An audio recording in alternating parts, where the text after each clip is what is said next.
সৎগ্রন্থ পাঠ স্বামী গম্ভীরানন্দের শ্রীমা সারদা দেবী বধূ। এই অধ্যায় থেকে ধারাবাহিকভাবে আজকে পাঠের পর্ব 23। শ্রীমা স্নেহময়ী দুহিতার ন্যায় তাহার শ্বশ্রুমাতার সেবাদি করিতেন এবং ওই সেবার সুযোগে শ্বশুর গৃহের ইতিবৃত্ত এবং সুখ দুঃখাদির কথা শুনিতেন।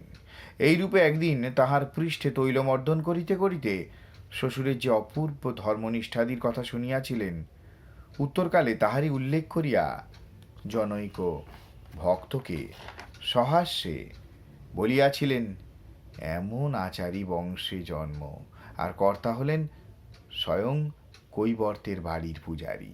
পাদটিকায় বলা আছে, পুরাতন গ্রন্থগুলিতে কৈবর্ত শব্দের উল্লেখ থাকিলেও রানী রাসমণির বংশ মাহিষ্য বলিয়া পরিচিত।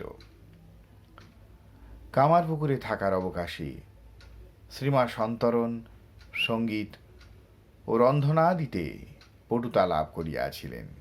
পল্লী বালাকে ওই সকল কেহ শিখাইতে আসে না, দেখিয়া শুনিয়াই আয়ত্ত করিতে হয়। তখনকার দিনে বাউল ও ভিখারির মুখে বহু তথ্যপূর্ণ সুমধুর সঙ্গীত শোনা যাইত এবং পৌরাণিক যাত্রাভিনয় হইলে সকলে ধর্মোপদেশাদি লাভ করিত।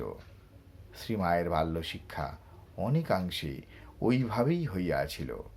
আবার জয়রামবাটির ও কামারপুকুরের অভাবের সংসার তাহাকে কর্মনিরত রাখিয়া বহু বিষয় শিখাইয়াছিল, আর সে শিক্ষার পরিসমাপ্তি ঘটিয়াছিল শ্রী শ্রী রামকৃষ্ণের পদতলে বসিয়া।